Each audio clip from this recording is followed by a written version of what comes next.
how's it going? So I am bringing my dog geocaching. Let's see if I can show you him. This is Teddy. He's 3 years old. He's a dachshund.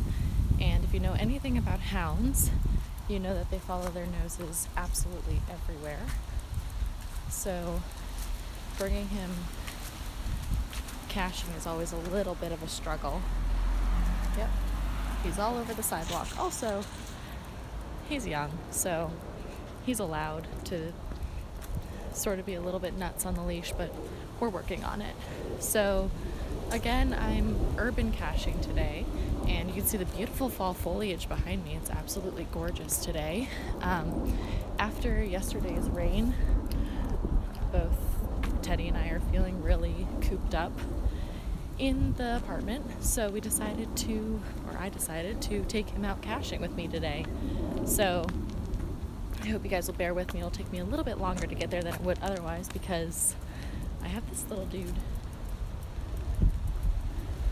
So let me pull out my phone and see where we're going. I have not been to this cache before, but I have a general sense of the neighborhood, so I have a pretty good idea of where we're going. And I'll show you guys in 1 second. Yeah, I'm gonna get up to the main road here. Again, do as I say, not as I do. Definitely don't balance a couple phones and a dog as you're trying to cross the street. So you can see blue dot is me, and that is the cache we're going to. It's rated a 1.5, meaning that it's pretty low difficulty. However, but it might not be wheelchair accessible. And it's the terrain. So terrain is 1.5, meaning it's probably not wheelchair accessible, even though it's in an urban area. It looks to be near a park, and difficulty is 1.5, and the difficulty relates to how long it should take you to find the cache.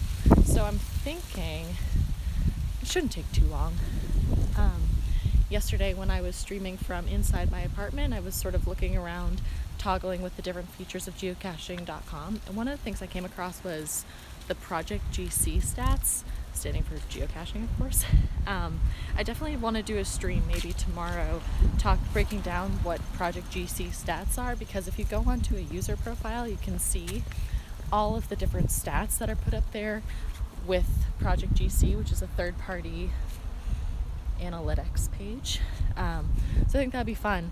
But I say all this because I started paying more attention to the difficulty over terrain ratings, because there's a way you can play the game geocaching called Way to 81, WAYTO, the number 81. Apparently there are 81 unique combinations of difficulty and terrain, and some people choose to play the game by checking off different difficulty over terrain ratings, in the same way that maybe one person's goal is to geocache on all 7 continents, which would be pretty awesome. And lately I've been playing the game to introduce more trackables. I've been doing a lot of live streams about trackables and how they can benefit your game. I think it would definitely be cool to try and check off all 81 unique combinations of difficulty over terrain. So it is a beautiful November day here. The wind is a little bit much, and as I've learned, my AirPods pick up everything with the wind moving in the background.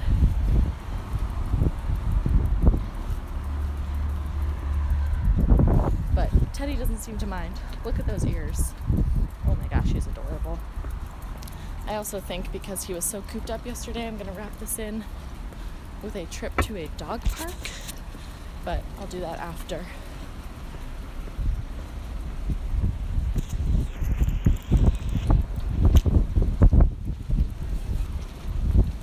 Street smarts, you guys. Street smarts.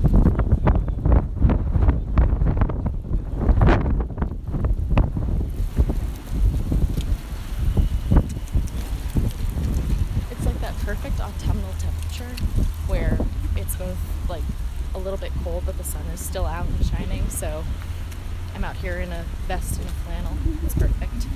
And I've mentioned before the Kavu bag that I have. Oh my gosh, it's absolutely perfect for geocaching because you can just throw it over your shoulder. It doesn't get in your way. Having to carry something extra. Obviously, I'm carrying a phone and a dog leash right now.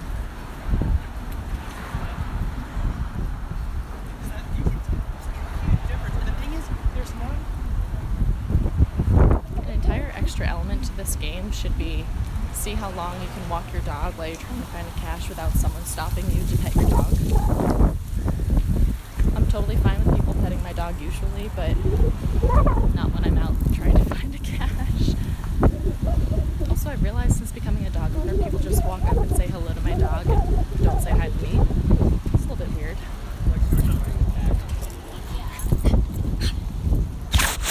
Sorry.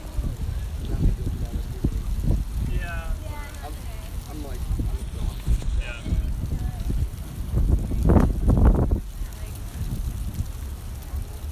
Joe went to.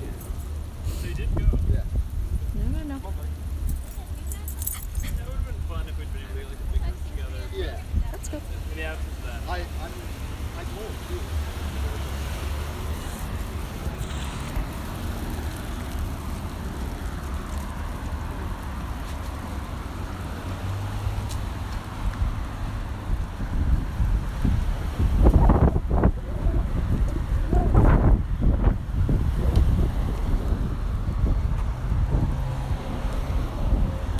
So let me sing you the song of the broken tripod. So 2 days ago, I went out caching, trying to find a trackable. It was a cache I'd already been to, and as I mentioned in a couple of streams about trackables, the rules of geocaching don't prohibit you from revisiting a cache if you want to move a trackable along. So I went back and grabbed the trackable because I'm traveling up north next week, and I wanted to log some miles on it. And I had retrieved the cache, so I set down my phone and the cache on a tree stump out in the woods. I'm still in an urban setting, but it was at a little park, and go to set my tripod down, and the tripod just snaps. Obviously, that's not great. It's not too expensive a tripod. As I think I've mentioned before, like, I'm not out here trying to get the fanciest equipment, but had just, purchased a couple of things to sort of enhance the streaming game. And a small tripod being one of them, because I'm not about that carpal tunnel life. So set the tripod down and it just snapped. So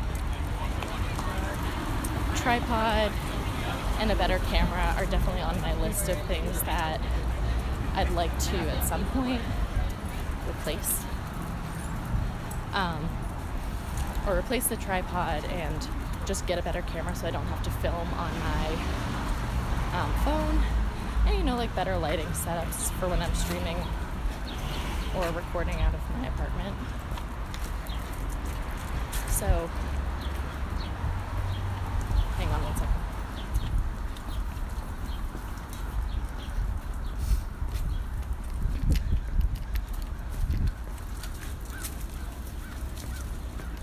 So yeah, all the tripod breaking is on stream from 2 days ago. It's a huge bummer for me.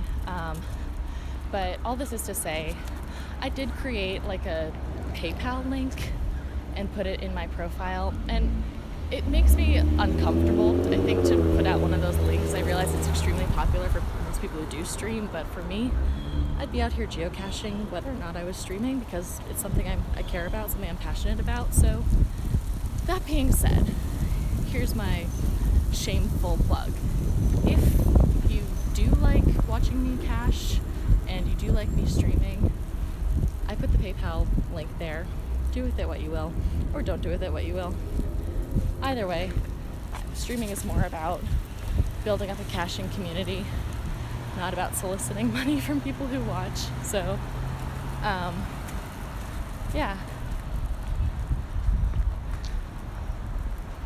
I'm definitely not out to get the $5,000 cameras, although they are beautiful and I have definitely seen them in action.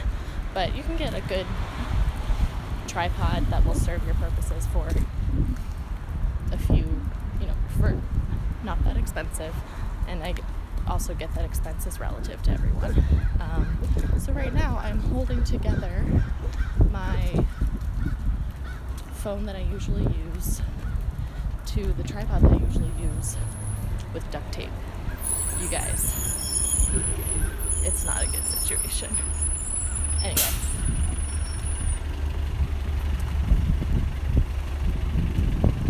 Also, to whoever my one viewer is, please feel free to say hi. Welcome.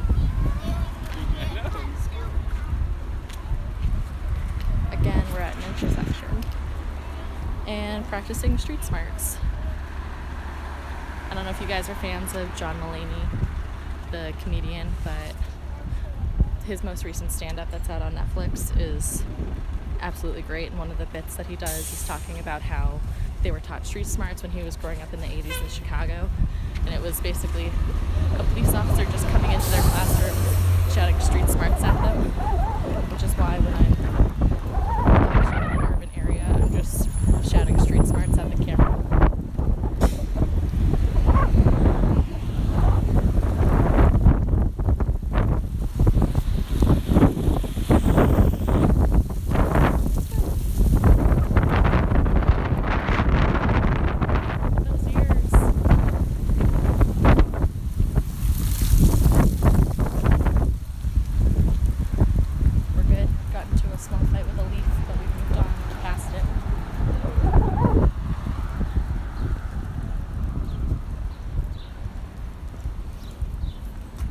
Also, because of the death of my tripod, I'm not able to get the angle that I want, either facing me or facing away from me. So sorry about that. It takes a little bit of an over adjustment on my end to figure out the right angle. So I know where I am in the neighborhood. I'm in a pretty urban area, just past a subway stop. But once we get to the end of the street, I need to pull out my found a bird. I need to pull out my phone again to see where exactly we're going. It's absolutely beautiful.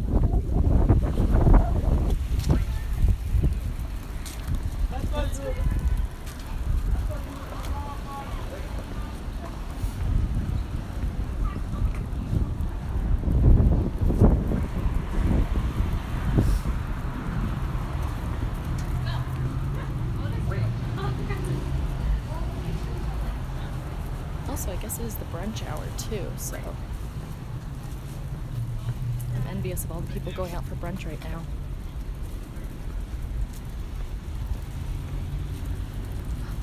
I know, I'm coming. Oh. All right. Get out of there.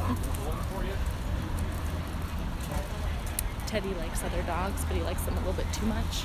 He's not really great on picking up cues and when other dogs are friendly or not friendly, so just have to be careful of that and be mindful of that before I'm mindful of where the camera is.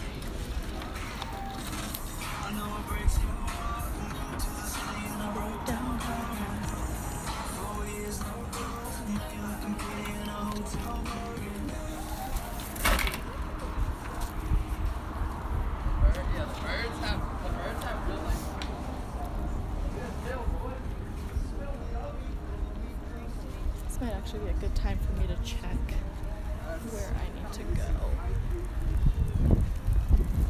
But I want to get out of the flow of foot traffic.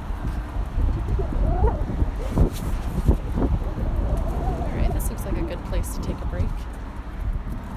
How you doing, buddy? How you doing? I know, it's a long walk. So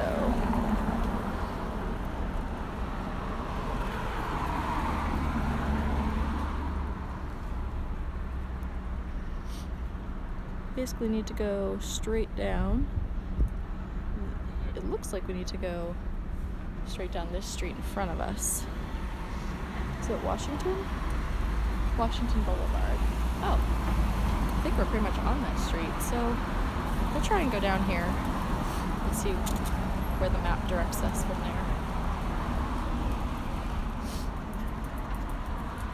So if you used to play the old geocaching game, and I'm talking about before GPS technology was integrated into smartphones, then you're probably familiar with the old Garmin GPS trackers, which when I started playing in 2007 and I was 13 years old, it was a really big deal that my parents gifted me this Garmin tracker. And I remember you couldn't cache on cloudy days or rainy days, and if you couldn't really read the compass within the GPS tracker, because it got me this one was integrated with coordinates and a topographical map and compass feature. If you weren't skilled at reading those things, you were kind of SOL as far as caching went. Now having the Google Maps integrated with this wind to pass.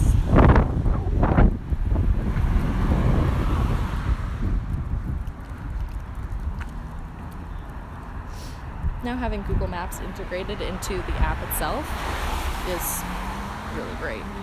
Alright, we're going the right way, which is awesome, because if we weren't going the right way, that would have been very embarrassing. But as I've mentioned before, I'm not the most skilled navigator. I'm no Lewis and I am no Clark, so I'm what you have. But hey, you're watching me and my dog. Go ahead and show some watermelons.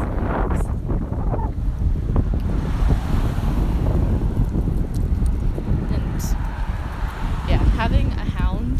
So Teddy is a dachshund. He's a type of hound usually that hunts rabbits, or typically that's what dachshunds were used for. They follow their noses everywhere. So if you see a bird, if you see a squirrel, a rabbit, just hang on tight because he will pull. I grew up with bigger hounds like beagles, basset hounds, and foxhounds, and it's the same thing, but they're much stronger, much bigger. So Teddy's pretty great for the most part. He's an apartment dog, and he will just love to sleep on your lap. But on days where he and I pretty much couldn't leave the apartment for the whole day yesterday, because of the rain, we were both feeling really cooped up, which was not good for either of us. So I think it's great to get outside. Look at this foliage. This is one of the best parts about going caching, is you see new parts of your neighborhood.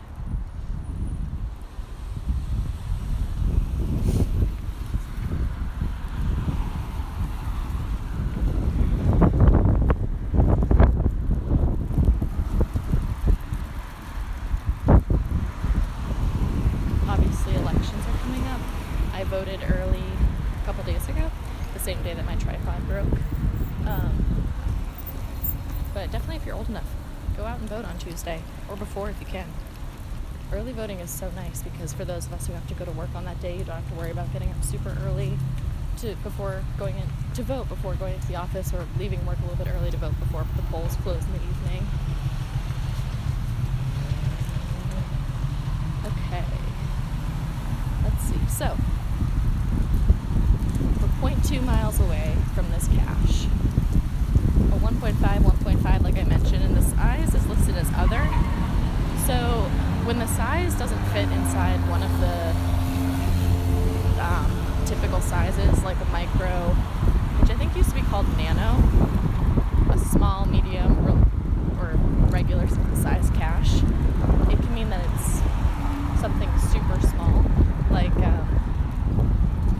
one of the more interesting caches I found that were listed or categorized as an other size was it was like a bolt, and it had the geocaching Groundspeak logo. So it was just like a nut and a bolt screwed together with the logo on it, and it just was magnetized to the underside of a bridge. So when you looked at it, it looked like it belonged to the bridge as part of the infrastructure, but as it turned out, it was just an other size cache. That was a cool find. Probably among one of my favorites.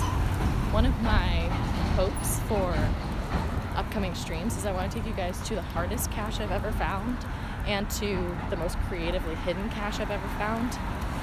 Not because I want to give them away. I don't. I'd rather people go out and look for them themselves. But sorry, we have to stop for Teddy. This way.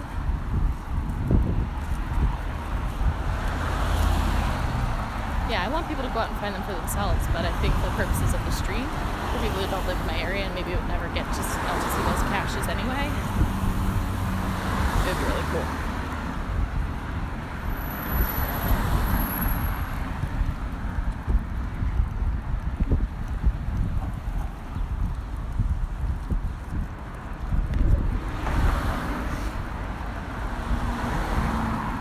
Alright, I know that we're getting closer. I can feel it.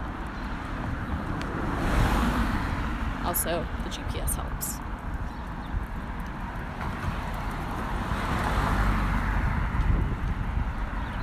So, I've now turned the compass around to navigate for me. We're about 200 feet from it. Usually when you get to about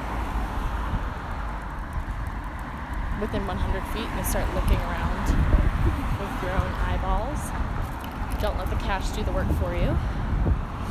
Teddy got a little spooked by a bird. Because, you know, that makes sense. So, within 110 feet, and I already read the clue, which I didn't need to do, but I figured might help us here. It said something about Mario and Luigi, so I don't know if there's a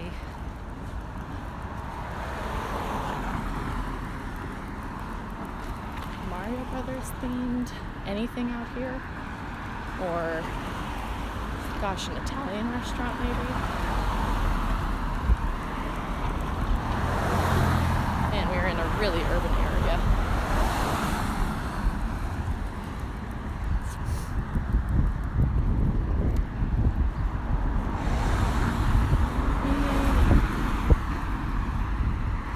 So let's see. Where are we navigation wise? We're on the proper side of the street. It says it's in between or right near this Outfitters. Is that up here? Yeah, it would be. Oh Lord. Where does this have us going?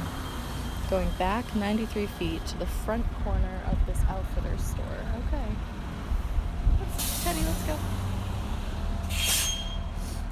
He doesn't understand why we're walking backwards. He's like, Mom, we came all this way. Okay.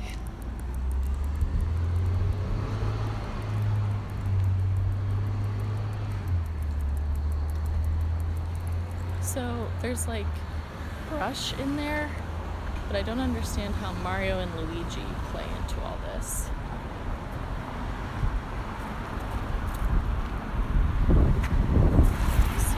Footwear, Patagonia. Let's make sure we're actually in the right place. Yeah, it says we are.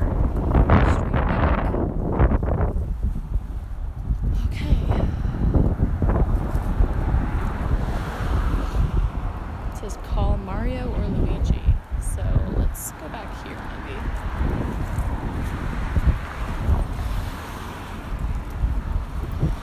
Is this supposed to be like an old call box? I don't see a call box back here. Nope, Teddy, no. Playing in the mud. Let's go this way.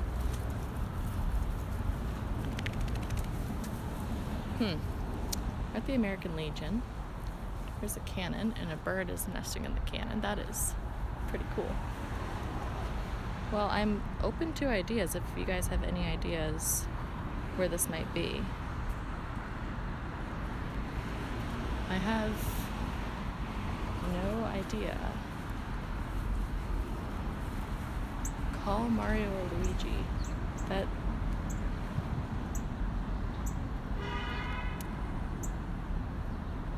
says even farther back, really?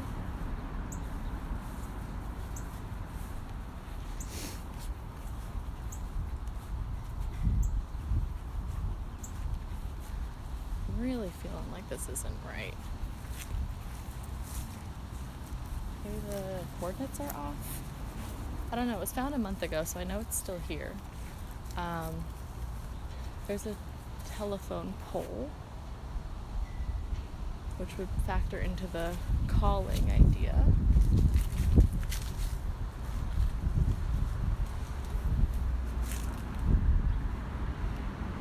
Alright, I'm gonna think this one through back up here. So I definitely don't want to... Why is there rope over here? Weird. Okay. Yeah, let's go up here and think about this, Teddy. He loves that the grass tickles his belly. So, okay, it's not uncommon to get stuck, and obviously not every cache is going to be placed right in plain sight. What I want to do is go across the street and just sit over there and think about this for a second. These scooters are really popular.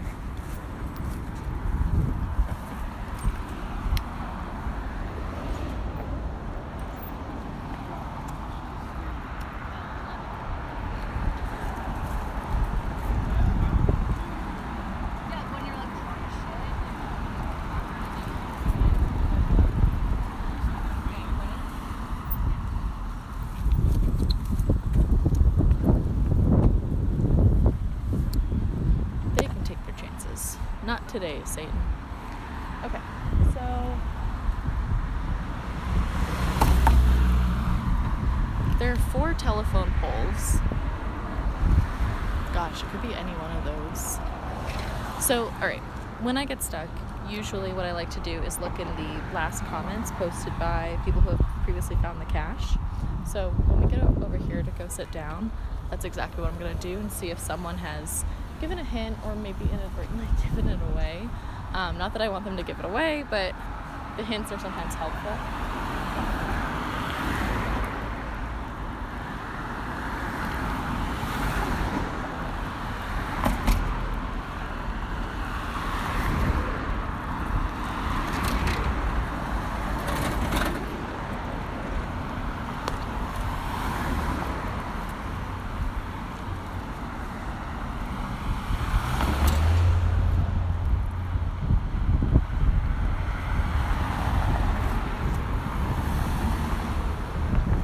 Starting to think that we're never going to cross.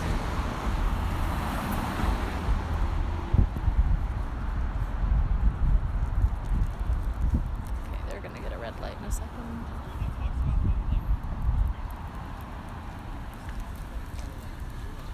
Okay. Let's see what we can do.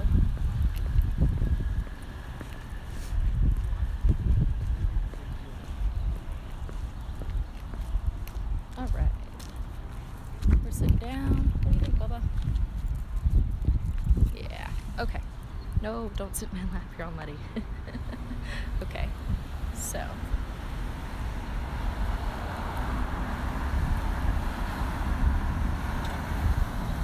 What I'm doing is going onto the app, the geocaching app, and looking in under activity, which will tell me the last time it was found. Really fun placement. Definitely needed the hint. So I'm reading past logs by people who have found the cache previously. There was a travel bug there. Okay, so we know that it's big enough to hold a travel bug.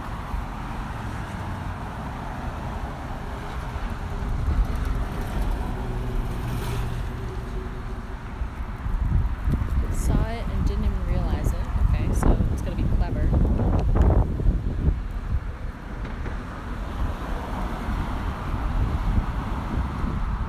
Very clever camo. Call Mario or Luigi. There are telephone poles. Places us along the side of that outdoor store. Okay.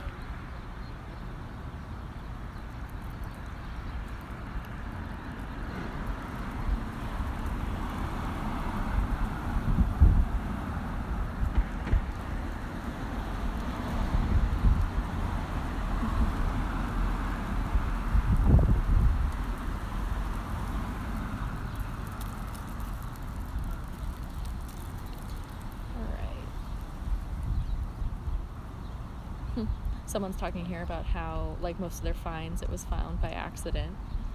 Okay.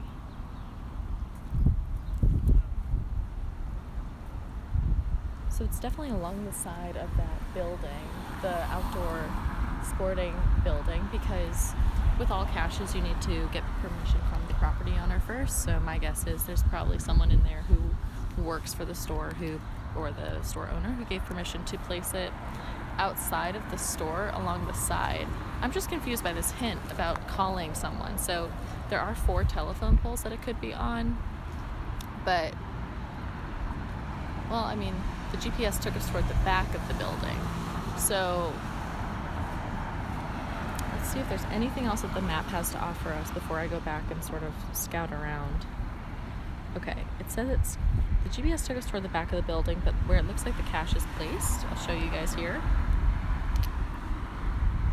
Looks like at the front of the building. So that's the building over there. And you can see telephone pole, telephone pole, telephone pole. So, assuming it is the telephone pole, using our spidey senses and powers of deduction, I'm gonna go take Teddy back over there, and when there are fewer muggles around, and sort of scout around. It has to be big enough to hold a trackable, so we know that we're not looking for like something that's bolt sized like I mentioned earlier, because it has to contain something. Okay, I think this is a good breaking point, and I really do hope that the property owner knows what I'm doing there, because honestly it's not great to be crawling around someone else's property. Hello. But I guess that's also part of the fun of geocaching, is the stealth involved. Okay. I'm gonna wait for the walk signal because the drivers are nuts here.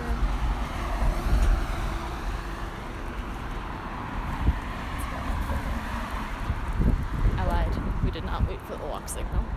Okay. Telephone poles, we're coming for you. I'm going to show you guys what I'm seeing, and if you guys have any suggestions, I am more than willing to hear them. So, okay, this is the first telephone pole. Yeah, to John, geocaching is awesome. I have been geocaching for, I started in 2007. Does that look like something in there? I don't know if I want to stick my hand in there. That looks like wires. I feel like that's a no-go. So, yeah, I started caching 2007. Took a break. I was young when I started. I was 13. I'm 24 now. So, okay, pile of bricks. I feel like that's not consistent with our clue.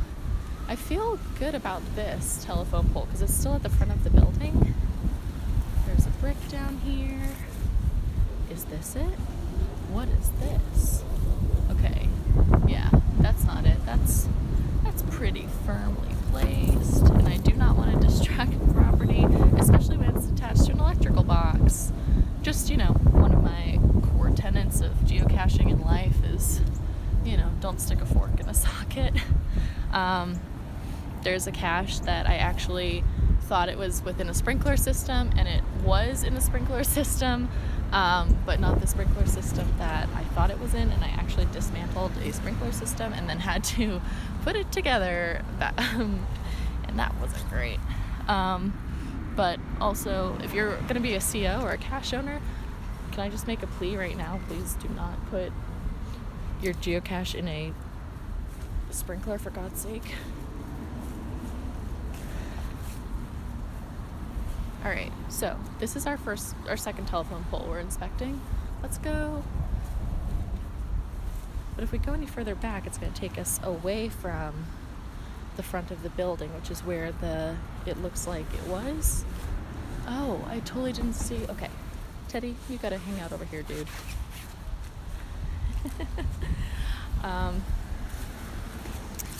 Okay, did not see inside here, which I feel like is ripe for either a bird's nest or a cache. And that's usually how it goes. It's either bird's nest or cache. So, again, just let me know if you guys see anything, because I'm not seeing anything except wires. All right, let's go back to that first telephone pole.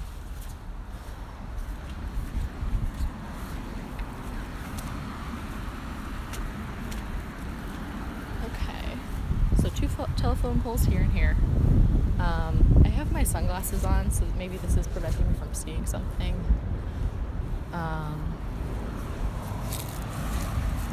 Again, this is where I was looking before, but that looks like a bunch of loose wires in there, so we're not going in there. Same principle as before, but sticking a fork into a socket. All right, I feel like this might be our telephone pole, you guys. How to get into it, though, I do not know.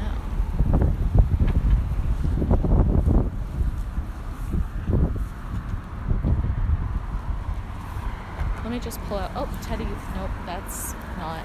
Come on. I don't know if you guys have dogs or hounds, but this is what it's like trying to cache with Teddy every time I bring him. He's always 3 steps ahead of me and brings me no closer to finding the cache. All right. So yeah, it looks like it's at the front corner of this building, which would be this pole here.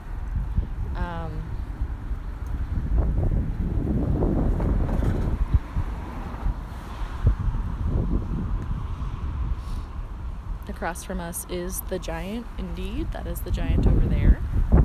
So the hint has to do with calling Mario and Luigi.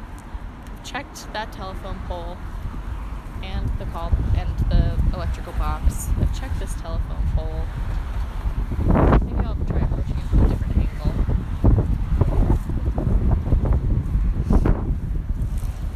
See, I'm trying to get inside the head of the cache owner. All right, thanks for watching, John.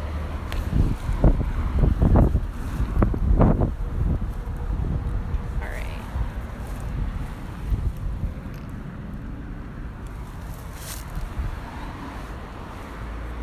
I really want to, if I were a cache owner and I'm walking around, where would I place this? There's a lot of good foliage and brush in here.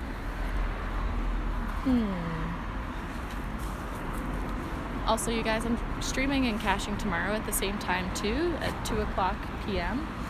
Eastern. And don't forget that tomorrow is daylight savings. It's also November 4th. How did we get to November 4th so quickly? Okay, that's a 12-hour energy. That's not going to help us. I feel like my greatest difficulty in this game is discerning between when is there just trash and when is it a cache. Ooh, that would be a good name for this stream. Cache or trash. Okay. Teddy thinks he's found something. And I'm also trying to be a little bit sneaky. There are some more cars and more muggles around. So I'm out here trying, you guys. This telephone pole. Take a quick peek in there. There are tubes or pipes. That would be a good place for a cache, but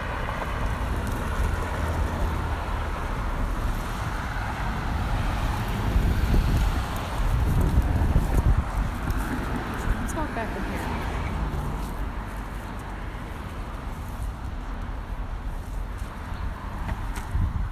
Not ready to give up on this. So you guys, if you have any thoughts or hints, I am welcome to them. Very open to any ideas that you have. Yeah, I see we've acquired some more viewers, so hi, how's it going? I'm Mandy. This is my dog Teddy. We're out here geocaching on this beautiful Saturday. Leaves are changing. It's just wonderful.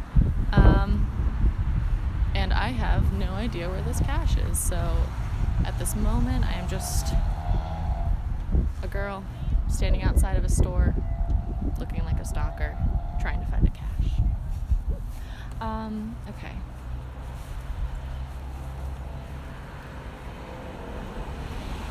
I know this is exactly the kind of content you guys signed up for. Watching me just saying intermittently. But what I am trying to do is see if there's anything that looks off about these telephone poles. They look like regular telephone poles to me. The GPS has brought us to the front corner of this building, this outdoorsy building, so I'm guessing that there's probably someone in there who can help me with a hint. However, I have a dog, and that complicates things immensely, which means I cannot go into the store and ask for a hint. I could message the cache owner for a hint, or someone who's found the cache previously.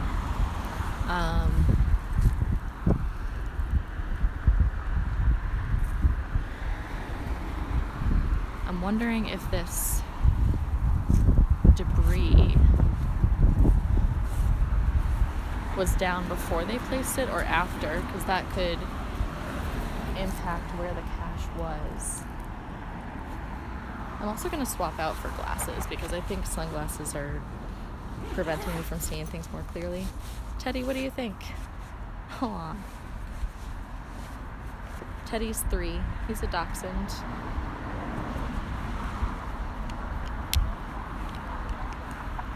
He's adorable, but we're still working on leash etiquette, as evidenced by the fact he keeps trying to go into the flower box. Okay. Glasses are on. We're rocking and rolling. Okay.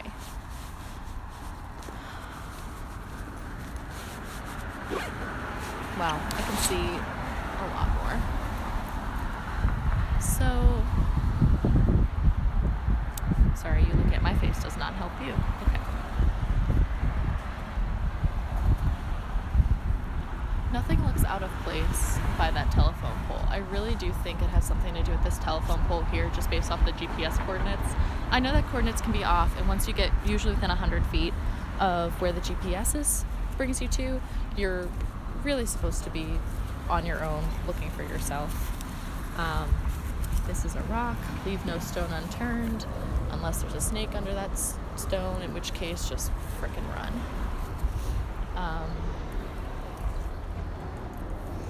That's not based on anything that's happened to me. It's just general life principle.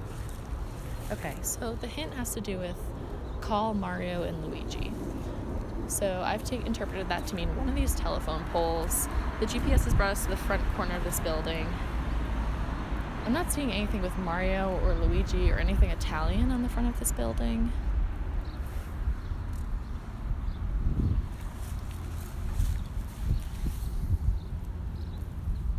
I keep getting brought back to this hole. There's like trash in it, so another exciting episode of Cache or Trash.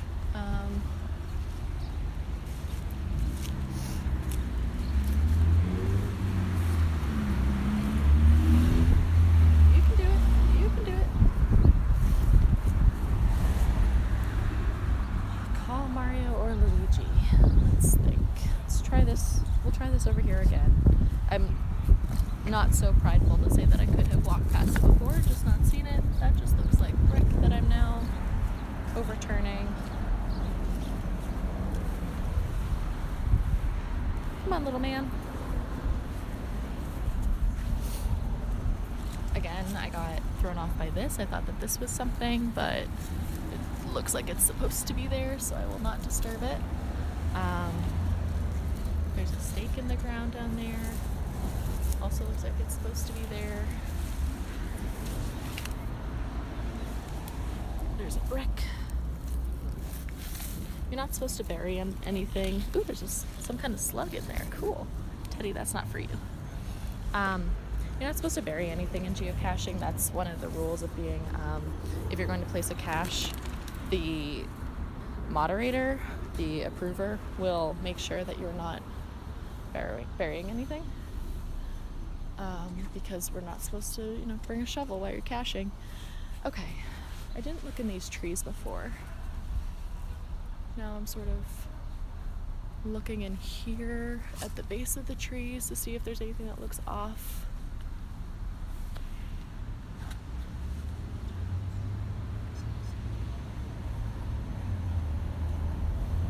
I'm not seeing anything. Doesn't mean it's not there, I'm just not seeing it right now. Everything looks to kind of be in place. If it were a micro cache and one of the super small ones that was tied to a tree, I'd be looking more inside the tree, but because we know that this cache can hold trackables, we know that it's probably not a micro cache. The size is listed as other.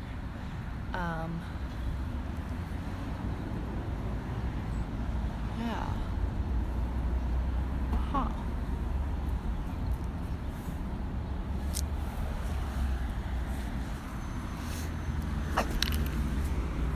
Whoa. What are you doing?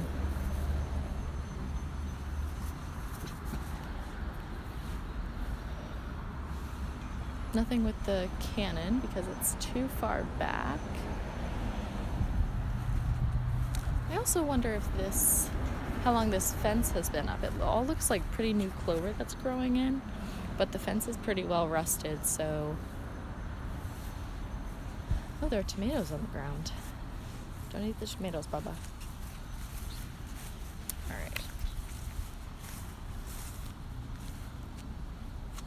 Call Mario and Luigi. They're just advertisements for outerwear over here. Is there anything? I gotta wait until these muggles pass by. I've mentioned this before, and if you're an avid geocacher, you probably know, but muggles are the geocaching world's term for non-geocachers, and unfortunately there have been a lot of cases of someone who doesn't geocache who finds a cache out in the world and then takes the cache. Oh my gosh. Teddy, what are you doing? And when they take the cache, it's called getting muggled. So if a cache is a DNF, you gotta check this out. Oh, he was rolling around. Maybe he'll do it again. So the cache disappears. You'll see on the DNF, it probably got muggled. And DNF meaning logging a did not find. There's no shame in logging a DNF. I really don't want to do it today because I'd really like to find this cache. Where we are isn't too far from me that I couldn't come back another day, but I feel like maybe I'd come back without Teddy because I'm being cautious of not wanting him to get entwined in bushes or brush, not wanting him to step on anything sharp, not wanting him to eat trash, which is the hazard of geocaching with your dog. Yeah, so if I don't find it today, I'll log as a DNF today, and probably tomorrow I'm streaming again at 2 p.m. Eastern. And again, it's daylight savings tomorrow. So if I don't find it today, I will definitely come back tomorrow because DNFs are one of those things that there's no shame in them, but they really bother me. Okay, let's look for this again now these muggles have passed. Okay, call Mario and Luigi is the hint. The meter's up there. I'm not seeing anything that can hold a trackable in here. This said was a really creative hide. I don't want to open anything I'm not supposed. Oh, is that okay to open? That doesn't look like something I'm supposed to be touching. Okay, that never happened.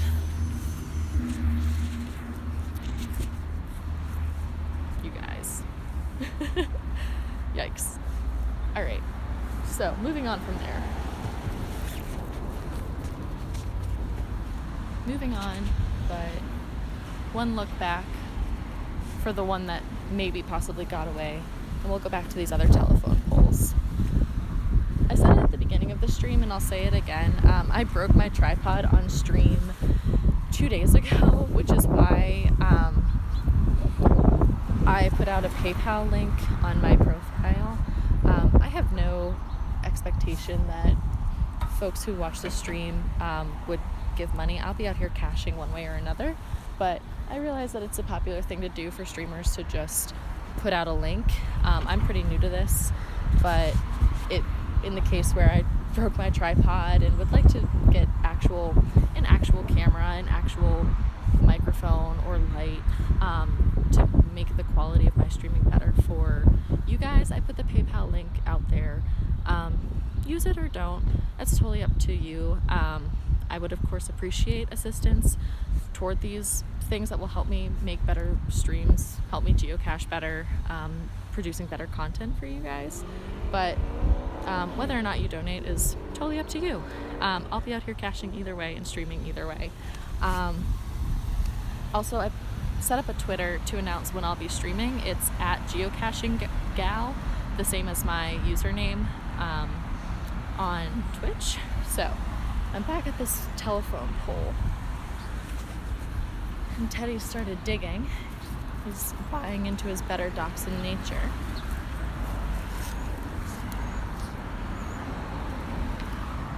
This isn't anything.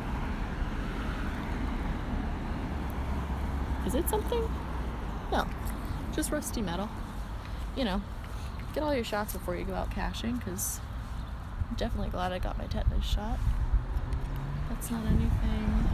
I'm really surprised I've been out in front of this place for as long as I've been out here now, for however long this stream has been running, and no one's come out to ask me what I'm doing, so it tells me that the business owner probably is cool with caching, and that's really neat. I'm really glad about that.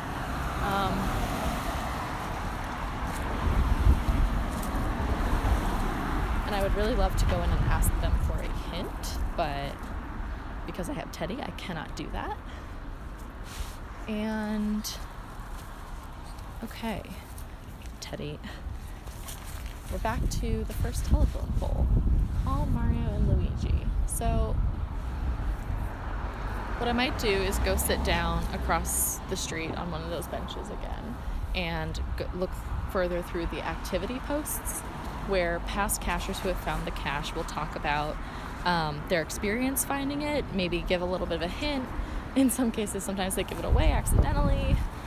So far what people have said is that it's in a really creative place. They wouldn't have thought to hide a cache there, didn't think they were going to find it, or just stumbled across it. I'm looking at the comments section. I'm very open if you guys have any suggestions to where it might be.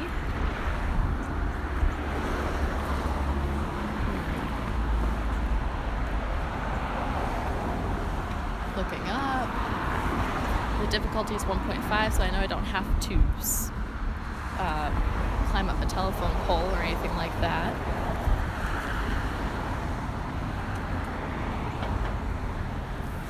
Alright, let's go back across the street and go back to the activity section.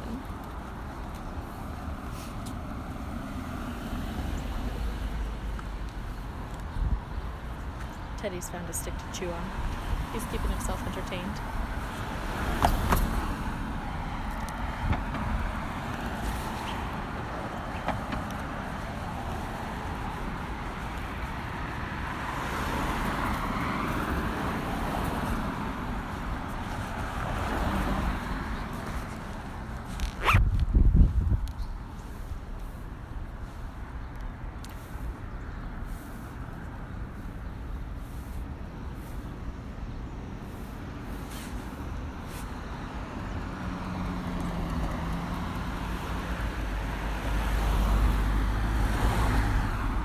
I think what I'll also do is look through the pictures section of the activity logs, because past cachers may post a picture of themselves with a cache, and in past caches that have been difficult for me, I've been able to discern where the cache is based on the background of those photos, because some cachers don't pay attention to what's in the background.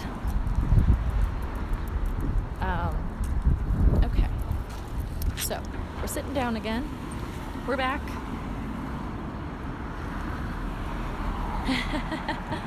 Do they not stop for zebra crossing in the U.S.?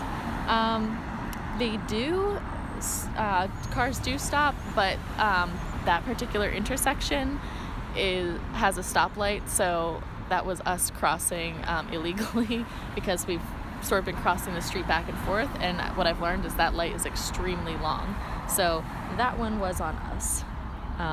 Normally they do stop there, and if they don't, then they can get a ticket. Okay, so we're looking through the activity log.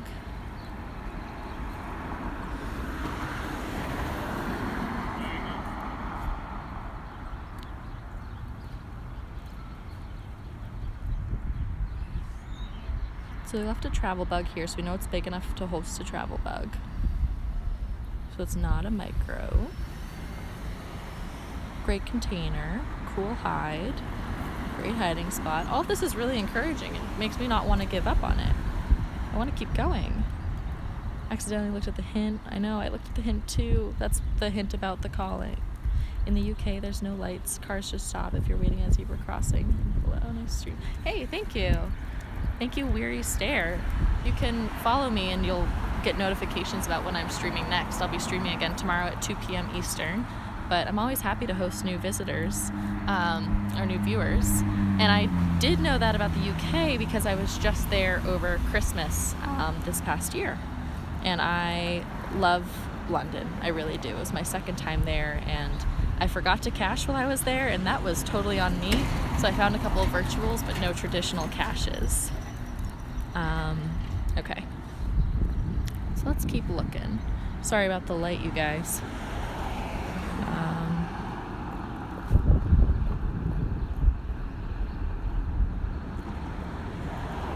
Cache is in good condition. Cool outfitting store.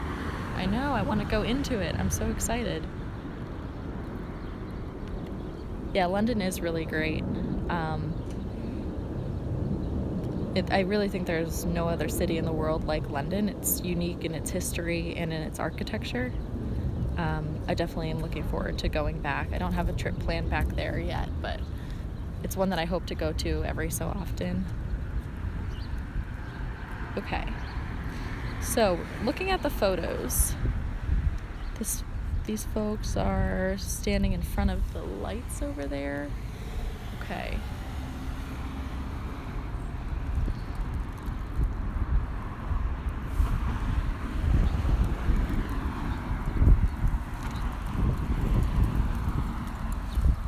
All right, so what I'm doing right now, just for an update for new people who have just logged on to view, welcome. My name's Mandy. I'm out with my dog Teddy, and we're geocaching today. We have been looking for this cache for as long as I've been on stream. It is pretty difficult. The difficulty is only a 1.5 out of 5, but here we are still looking for it. Can I just say how excited I am? This is my first week of this stream, and this is exactly what I had pictured for it, just me out sharing this experience with viewers on stream, and I'm having a great time. Whether or not we find this cache today, I will definitely be back for it tomorrow, but if I don't find it, but this is really exciting for me. This is a new level to my game, is sharing it with all of you. Okay, there's a picture here of a cacher who's standing right at the corner of the outfitter store. And it looks like she's there in a season where there's less brush that's down. Teddy, don't hang out in the flower beds, dude. So I think it was at that telephone pole, the second telephone pole back. You can see over there. We've been over there a couple times. We've looped around it now. A cool creative cache find. So we have to put our thinking caps on, absolutely.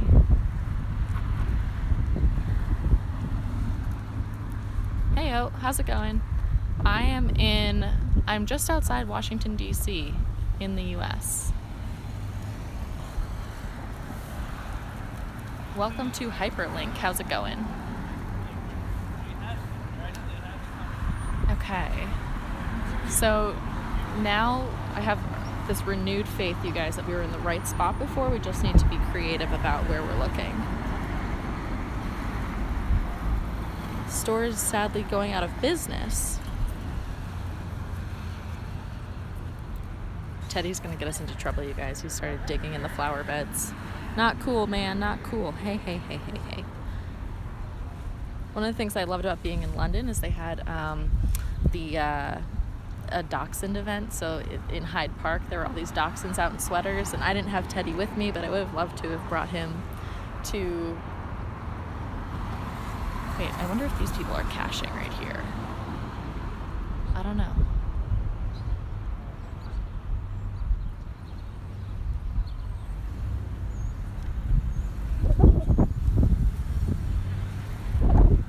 I might just be... I don't want to film random people if they're not caching, so we'll keep doing our thing. But they say that the business is out of business, and I guess that's true. That business is, but the outdoor store to the left of it is not out of business. Another picture. It's at the corner of the building. So as I mentioned earlier in the stream, I brought Teddy today because it was raining yesterday, so we couldn't cache, and so he and I are both incredibly cooped up. Normally I don't bring Teddy for reasons that you're seeing. He sort of digs, he chews, he pulls on the leash.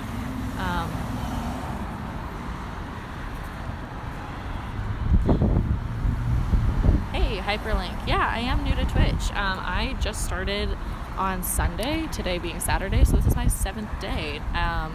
I've streamed like 4 days over this past 7 day, over the past 7 days. So I really appreciate the geocaching community and the streaming community, and I've been posting my videos to YouTube, and even geocachers who choose to post their videos on YouTube, how supportive they've been and welcoming. As I've mentioned, now this must be the umpteenth time I've mentioned it, geocaching community is by far one of the more supportive communities when it comes to hobbies that I've ever experienced, ever been part of, and I don't plan to stop anytime soon. There are over 2 million caches worldwide, and while I doubt I'll get to all 2 million, it's nice to take it one at a time. Last weekend I found 9 in one weekend. My best weekend was 13 in one weekend. Yeah, pretty exciting. All right, Teddy has calmed down. I'm waiting to see what these people are doing. I'm sure they're wondering what the heck I'm doing here. No pen. That's okay. We brought our own pen. I also have a stamp with my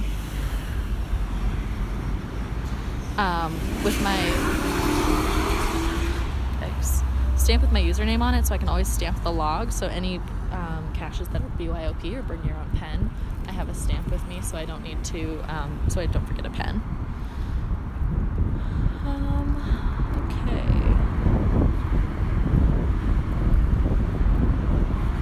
It looks like this business shut down within the last year. That's unfortunate.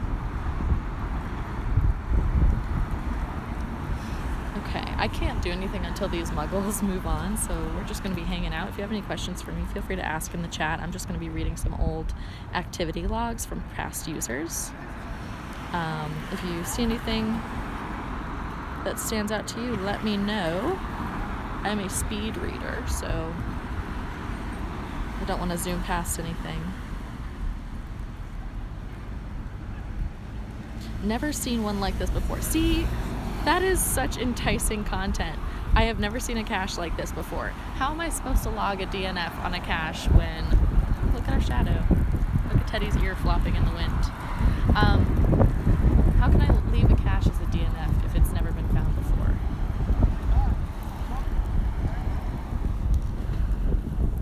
Oh, you can't see anything. Oh, sorry. Thanks for letting me know. Is this better?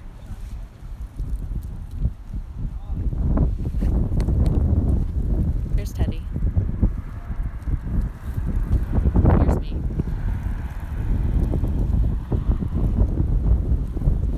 Yeah, an important part of this game is making sure that you exercise stealth.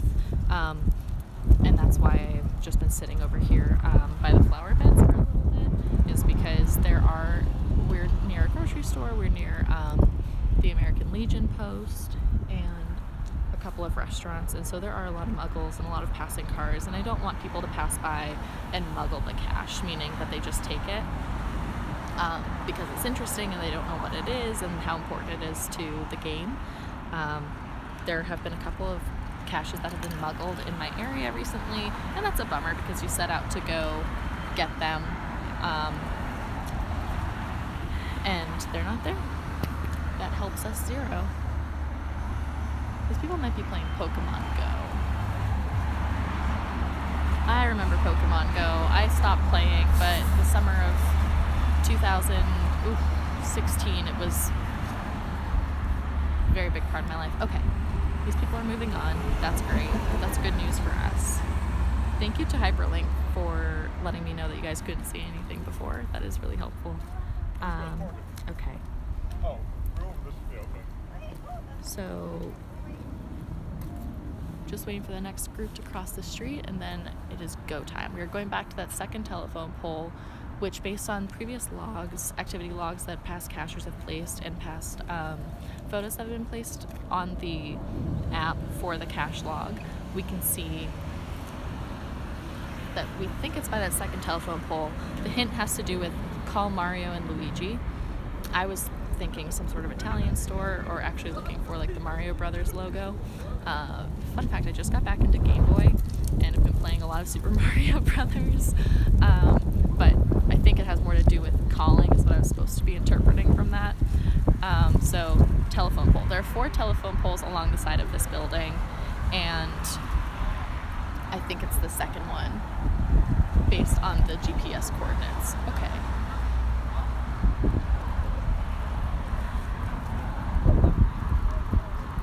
So we will wait for the light to change before we cross the street. Okay, come on, Teddy. Let's rock and roll, dude.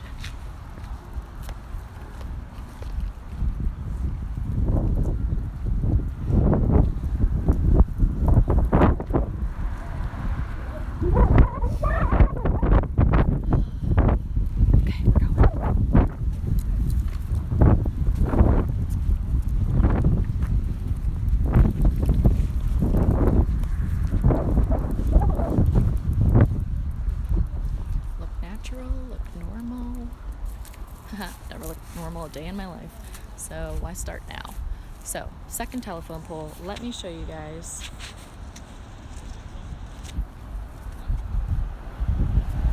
Where we're looking.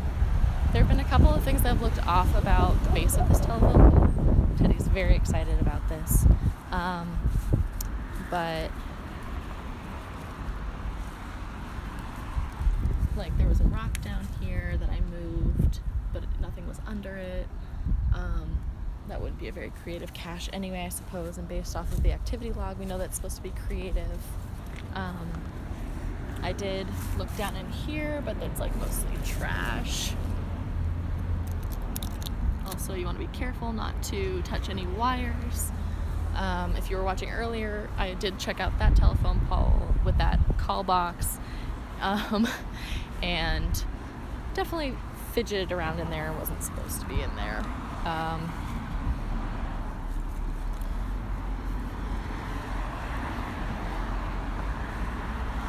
So nothing looks too off anymore about this telephone pole to me. Maybe I've just seen it so many times that I'm not bothered by it.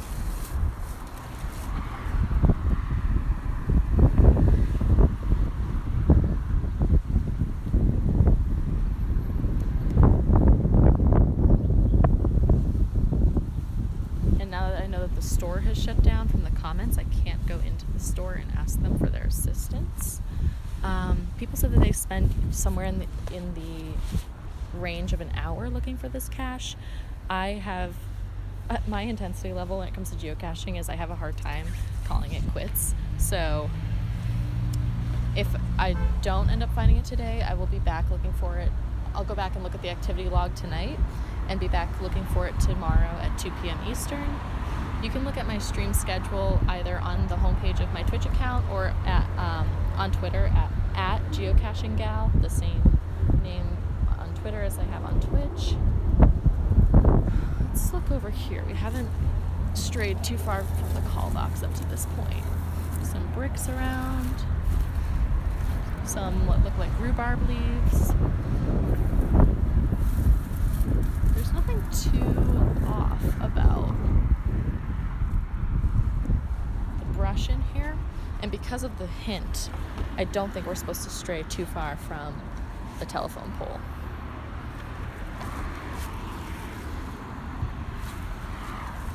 Teddy is just like not having it.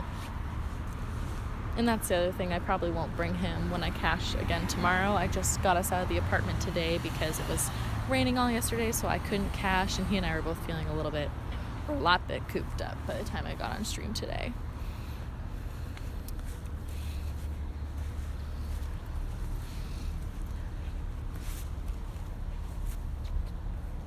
Okay.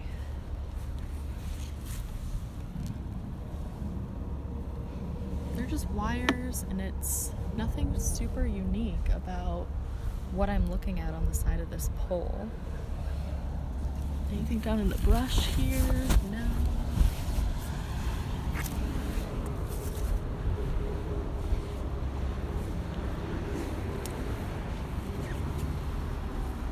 I don't know if you guys are fans of The West Wing, the show that used to be on the late 90s, early 2000s, but there's a great scene where Martin Sheen says to Rob Lowe to look at the whole board when they're playing chess.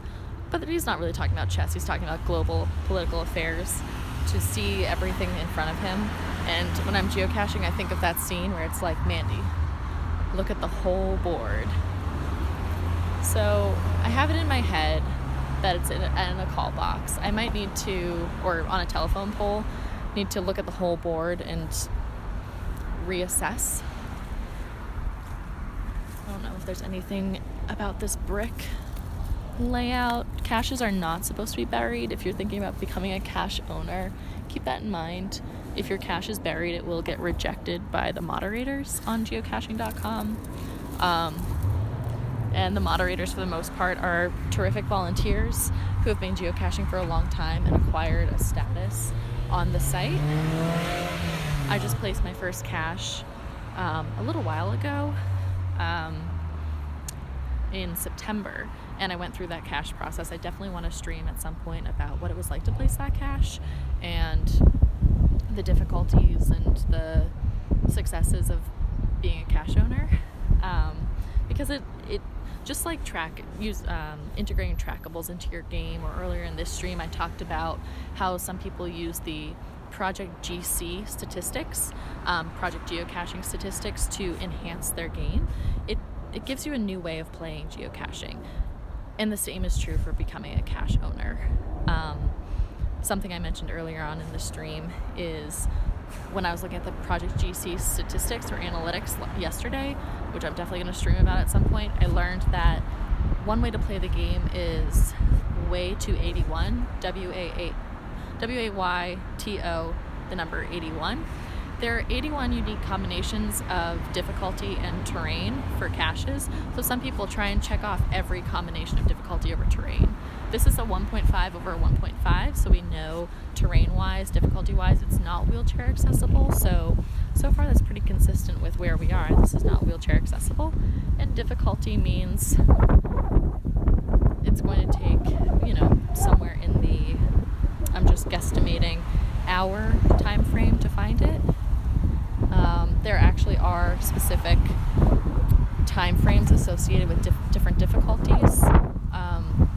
If you look at an actual cache and expand the difficulty explanation, and those difficulties are established by the cache owner, but what the difficulty means is established by Groundspeak and geocaching.com. So I'll take suggestions from you guys if you have any ideas of things you've seen that stood out to you or things you want me to check by this telephone pole or not by the telephone pole, although I have it in my head it's probably has something to do with this telephone pole based on the hint having to do with calling something.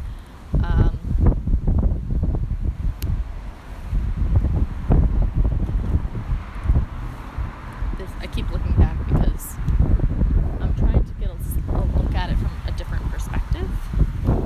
See the whole board, as I mentioned. Looking up, nothing is standing out to me.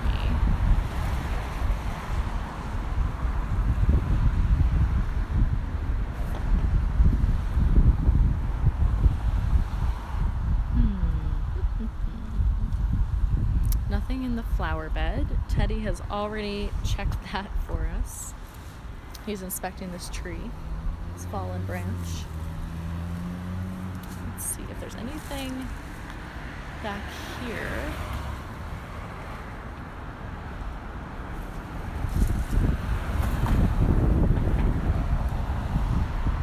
Oh yeah, to weary stare. Do you ever get told to stop hanging around odd places? Not something I've ever done, just seen John Cash on his stream a bit. Yeah, I personally have never been told to stop hanging around somewhere. I have just recently started urban geocaching, which is what we're doing here, where obviously there's a higher percentage of muggles, higher number of muggles are passing you. Usually when I'm out in the forest, people don't care that you're out in the forest. That's what you're supposed to be doing out there, is enjoying nature. So I've never run into that, but I have read on the geocaching.com forums about people who have been asked what they're doing or told to stop what they're doing because they're on private property or they're in the wrong place for the cache. And as I mentioned on a stream a few weeks ago, I usually, my philosophy is if someone asks me what I'm doing or tells me to stop hanging around, that's totally fine. We're definitely on the property that belongs to somebody that is not me. And I would just explain to them what geocaching is. It's an international game, essentially like a treasure hunt. But I do know that some people on the forums have sort of played it off like, oh, you know, I'm with Fish and Wildlife Services, and I'm just inspecting. And don't do that. Don't lie. It's totally fine to tell muggles what geocaching is. A lot of people have explained in their logs that, at least in the logs I've seen, that they have actually converted some geocachers, that some muggles then say, oh, that's really cool, and set up a geocaching account themselves. That's awesome. Definitely more people playing, the better.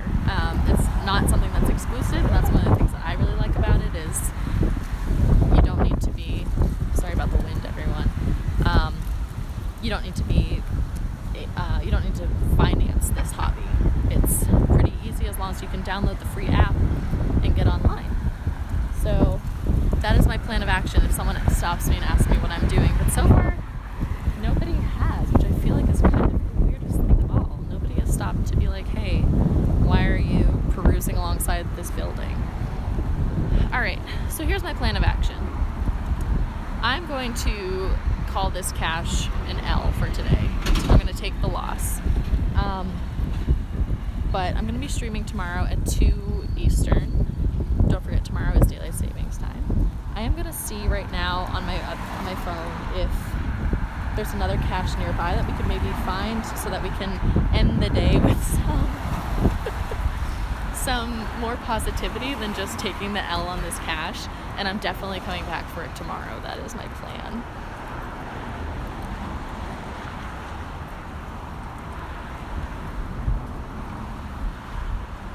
Oh yeah, totally. I know where we are and I know how to get to this next cache, so hang in there with me. I was going to take Teddy to the dog park, but I get the sense that he's probably going to be too exhausted because his little legs tire kind of easily, and I've walked him across this, as one watcher mentioned earlier, zebra crossing. I've walked him back and forth across that too many times now, and now he's kind of tugging to, well, I don't know if he thinks we're going home or if he's just excited to be out in the sun. The rain was really bad last night. We lost power for like 15 minutes.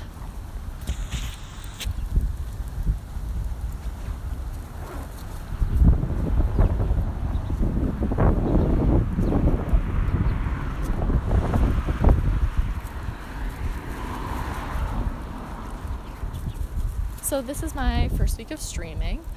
Thank you to, I know Hyperlink mentioned earlier in the comments that someone said it was my first, that I'm new to Twitch, and that is absolutely true. It is Saturday and I started streaming on Sunday of this week. So I'm figuring it out. It's very new for me. Let me know how I'm doing. So far, in my first week, I made a video introducing myself and what geocaching means to me, and a little bit of my history with geocaching. I went out and found a new urban cache in the rain, which was thoroughly unpleasant. I went out and logged a trackable, and then made a video about how to log trackables, trackable etiquette, which I think is really important to understand. Trackables being little dog tags or coins or just little items that have a unique identifier on them, and you can see where they've been, and they log a certain number of miles. They have goals of where they want to travel to that the trackable owner establishes for them. Oh, hey, there we go. There's the light. Hang on, Teddy is tangled. Okay. And I made a video about pocket queries. That's what I did yesterday when it was raining because I couldn't go out and cache. So also in all this, while all those things are really positive, Something I did do as well was break my tripod. That's not great. Otherwise, if you don't have your tripod, hi! There are like 7 guys hanging out in the bed of a flatbread. Flatbed, not a flatbread, not a pizza. So, while these videos have been really positive and really fun for me, I broke my tripod. So, without your tripod, you're just walking with your phone, facing yourself, and that is a really quick way to get carpal tunnel. And I'm not about that carpal tunnel life, you guys. So, I did set up a PayPal link. As I mentioned earlier in the stream, it makes me thoroughly uncomfortable to set one up. I realize that a lot of streamers do it, but I'm new to this. And I really established it because tripod broke. Right now my phone is like taped to the skeleton of what used to be my tripod. But for filming inside my apartment, I think it would be nice to sort of invest in a better camera and like a light and actual sound equipment. I listened to yesterday's video back and it sounded really warped, so I'm very sorry about that. So yeah, I put that out there as I'll be caching on stream either way. I'll be caching no matter what because it's something I'm passionate about, something I thoroughly... Ooh, those houses are beautiful. Something I really enjoy doing. So that's why there's a link there. Donate or don't, that's okay. But either way, I would love for you guys to follow me. That's how you'll get notifications about when I'm caching. Also on Twitter, at Geocaching Gal, the same name that I'm using on Twitch. Because you guys know you gotta keep that brand consistency. I'm just kidding, I know nothing about branding. I did not study marketing in school. So what we're doing right now, after logging a DNF on that last cache, you guys, I have a really hard time letting go. If I didn't have Teddy with me, you guys would be watching me just get up to my elbows in dirt and thorns looking for that cache. So we're going to take the L on that for today so we can get Teddy back. But on the way back, hello again, I'm going to find another cache that I've seen that's sort of in the same neighborhood where we are.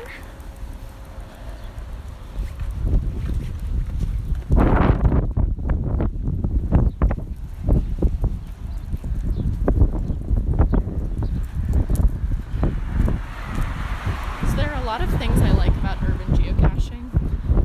Not more or less than caching out in the forest, in the wilderness. One of the things I really like about urban caching is because you're in an urban area and the likelihood of something getting muggled is so much higher. I really like that there are so many micro caches. I'd say I'm pretty good at finding micro caches, at least so far in my game. And they get really creative, like really, really creative. I want to go back to the most difficult cache I've ever found, and Teddy, we don't live there. The most difficult cache I've ever found and the most creatively hidden cache I've ever found. Both of them were like on the small side or micro side. Let's go. Really? Let's go. So,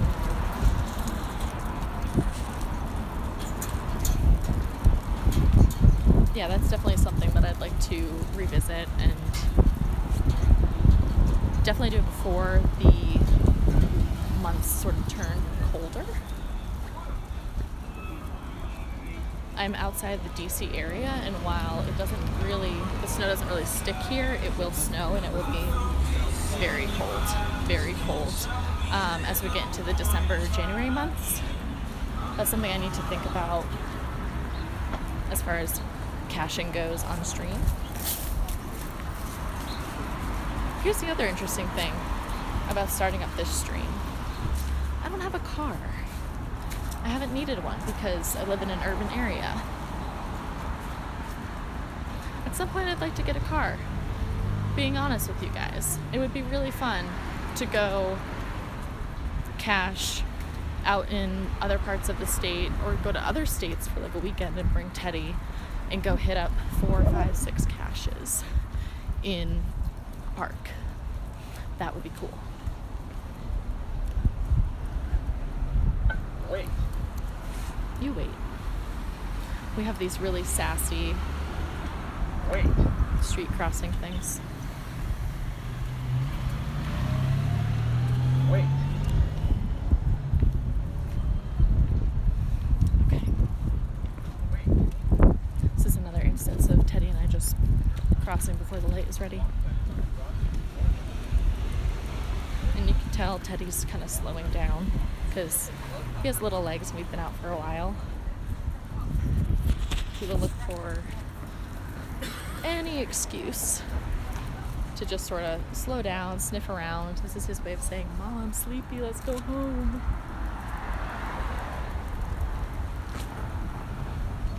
I love how the foliage is sort of turning.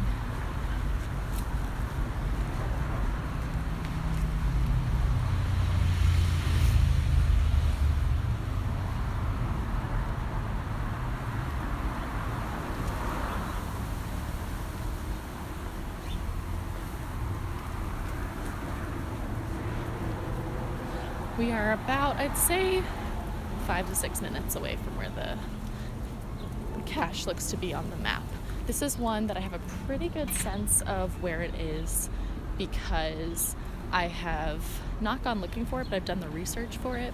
So before I go out caching, there are a couple things I look for on the cache log or on the profile for the cache before I head out. That's because I want to make sure that I'm not heading out to go find a DNF or one that has been consistently logged as needing maintenance or has not been found by the last 4, 5, 6 cachers who came before me. So I've done the research on this one. I know that it's a micro, and I know it's a little bit, from the pictures I've seen, I'm pretty confident it's a micro that is hanging from a tree. Hate to ruin it for you guys, but if you are a cacher or someone who's thinking about caching, I would definitely keep in mind that the photos that you take and the logs that you write, when it comes to online, I'm not talking about the logs in the actual cache themselves, they can give away more than you intend. So from the photos on this cache that we're going to, I've been able to discern, okay, it's hanging from a tree, which is fine. Not everyone looks at the photos or looks at the past logs or looks at the hint before they go to a cache. That's a part of my game. That's what I do. But also, I think it's great when people write thorough logs. It's not great to give away too many hints, but when you're going out and telling the story of the circumstances of what led you out to that cache that day, I think that's great. A lot of people just write TFTC, which means thanks for the cache. I think it's great to thank the cache owner for placing the cache. I do it all the time, but I read someone's blog recently about geocaching where they said one of the things that they really appreciated was when they read about the circumstances of what's brought someone out geocaching that day. In this case, it's me going out on stream with you guys and bringing my dog. So that would be an example of something I'd write in the digital log for whatever cachers come after me or whoever is watching the cache or the cache owner. As a cache owner, I read those logs all the time and I really enjoy it. We're just plugging along here.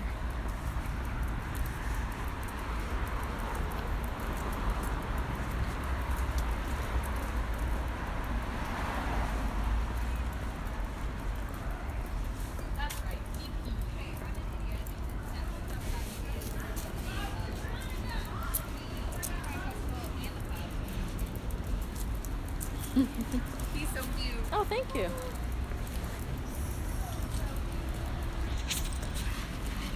Yes. Someone just complimented Teddy on being very cute. So this is the street we're going down. Limited muggles. Earlier today when I was out starting this stream, the brunch crowd was out in full force. You guys, the brunch scene here is nuts. It's like just as big as the happy hour scene here. It's insane. Okay. All right, lots of trees. That's looking good for me.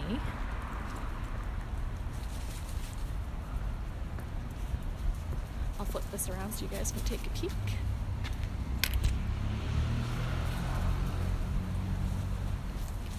Something I hadn't thought about doing, but something I guess I wouldn't rule out is if you guys would like to see me revisit caches that I've already been to, and I can talk, on my way visiting those. Oh, there's muggles over there. Okay.